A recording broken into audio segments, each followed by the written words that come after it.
The pick rest is a basic picking technique that is absolutely indispensable to guitar players, especially in the beginning, but understanding the foundations of it will really truly help make you aware of the guitar while you're playing, unlike just about any exercise will do. And unfortunately, this exercise is not taught by a lot of guitar teachers, probably because they think it's so simple, but yet it's such a necessary part. Not only is it not really very simple in the beginning for beginners, but it's absolutely crucial to understanding how to approach the string. So we're going to cover that, okay? Now, the idea of picking the strings may seem very natural and very easy. I'm sure you've done it. You've taken a pick and you've hit the strings to some degree before, and that's great. But in this case here, what we're doing with the pick rest is we're doing more of a controlled type of pick. And you're going to see that you may have a little bit of an issue with this because I've seen many other students have issues with it. And because of that, that's good news. If you end up having an issue with it, that's great news. If you don't have an issue with it, that's great news too. Then this will be very easy for you. But for folks that have a problem with the pick rest, what that means is we are already tackling technique and getting to something that's going to make you a superior player, literally just because of this, okay? Now here's the deal. Usually when people go to pick a string, they'll kind of whack at it like this.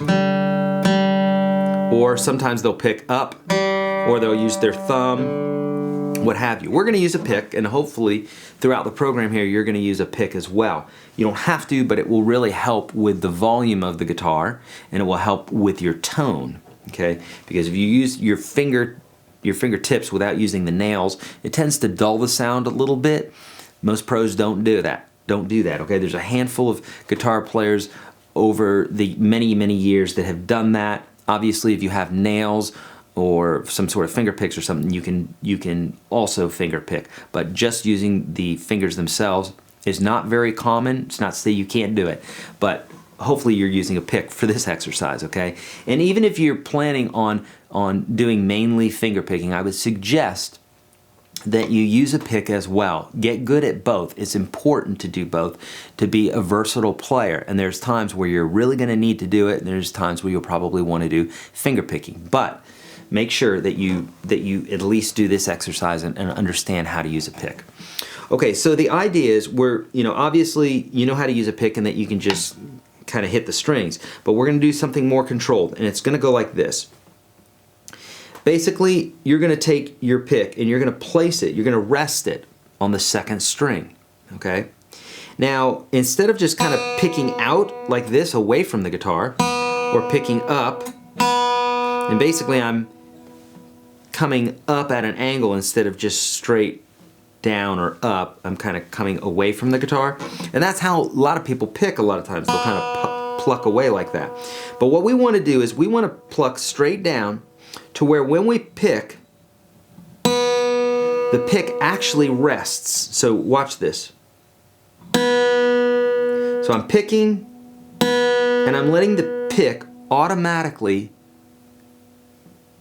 slip off of the second string. So I'm applying pressure right now, and I'm kind of pulling away just a little bit so that the tip of the pick will slip off of that string, producing a sound for that second string, and then letting the pick fall where it may. In this case, I'm kind of holding the pick at an angle, maybe a 45-degree angle. This is not exact science here. As long as it's at an angle so that the pick naturally rests on that first string, that's what we're looking for. If you're missing it sometimes, go ahead and try to do a more a steeper angle, okay? Just like that. Okay, and then what I want you to do is I want you to go through each string doing this. So obviously the first string we don't have a string to rest on, so you don't have to do that. So start at the second string. And the idea is you're not trying to do this really super fast. You're just really trying to observe. What I really want you to do is just take your time to look and observe with your eyes, with your ears, with the feel, So the tactile feel of what that feels like for the pick to hit that next string, you can feel it resting. Hopefully what it's going to do for you is it's going to take a lot of obligation of this hand to stay in control. It's going to take that away where you don't have to do it, because the pick rest is a technique that once developed really well allows you to not have to think, lets you go on autopilot with your picking to where you don't have to be concerned with, am I going to run into another string? You're not going to, because you're using this picking technique, okay? Once you do the second string, I want you to go to the third string and practice that a bit. How much? Just do it to where it feels comfortable, to where you're not making mistakes while doing it, okay? You don't have to spend hours doing this. If you were to spend a solid 5 or 10 minutes doing this with really concentrated effort, it would probably get the job done, okay? And you're gonna do all the strings. Go to 4, go to 5, go to 6, okay? Then, now here's where it starts getting more interesting. Now what I want you to do is do 2 strings at a time. And then you'll do 3 strings, 4 strings, and 5 strings. So here's how it's going to be different. In this case here, I'm going to pick strings 3 and 2. And the object here is that you want to pick both strings so it has somewhat of a one sound. We're trying to stay away from this sound, where we hear the notes individually. We're more going for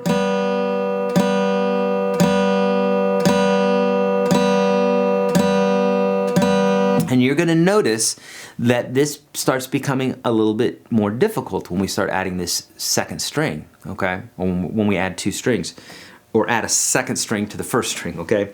So you're going to start noticing this, and when you do, that's good, because it's going to make you more keen. It's going to make you more aware, like, oh wow, I'm overshooting that, or I'm getting that sound that Eric was talking about. I'm getting that sound. I don't want to get that sound. I want to have more of a solid.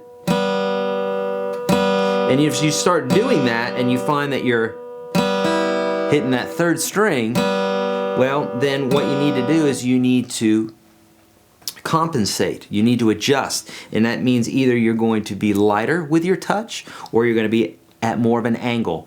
Nonetheless, whenever you're doing this, this is great news, because you're getting your technique adjusted, okay? This is basically like you're tweaking the knobs of an amplifier or something to get the sound just right, but you're doing this with your picking technique. And guess what? When it comes to playing guitar, picking is half of the game. It's half of the battle, right? Fretting is the other half of the battle. Obviously, we've got our theoretical knowledge. We need to know what's going on. But in regards to actually playing the guitar, actually physically doing something, 50%, 50%, okay? So, absolutely crucial that you understand how to do this and that this feels good to you, because it's going to absolutely make such a huge difference when you're doing any sort of picking, strumming, or anything, okay? So you're going to do the 2 strings until that feels comfortable. Now you notice I've got my fingers kind of tucked underneath that first string. Totally acceptable to do that. You don't have to. If you want to rest your fingers on the pick guard like that, or on the face of the guitar, you can do that. On the top of the guitar. Totally fine if you do that. Or if you want to just have your hand kind of floating in the air, you can do that as well. Now, most people will find that that's a little harder because you don't have a pivot point. You don't have an anchor, something to hold down to make that sound better, okay? Now you notice just now I did 2 notes, and so I adjusted my technique right away. Now this is something that I don't practice anymore, and in fact you just won't have to over some time, but right in the beginning, absolutely super important, okay?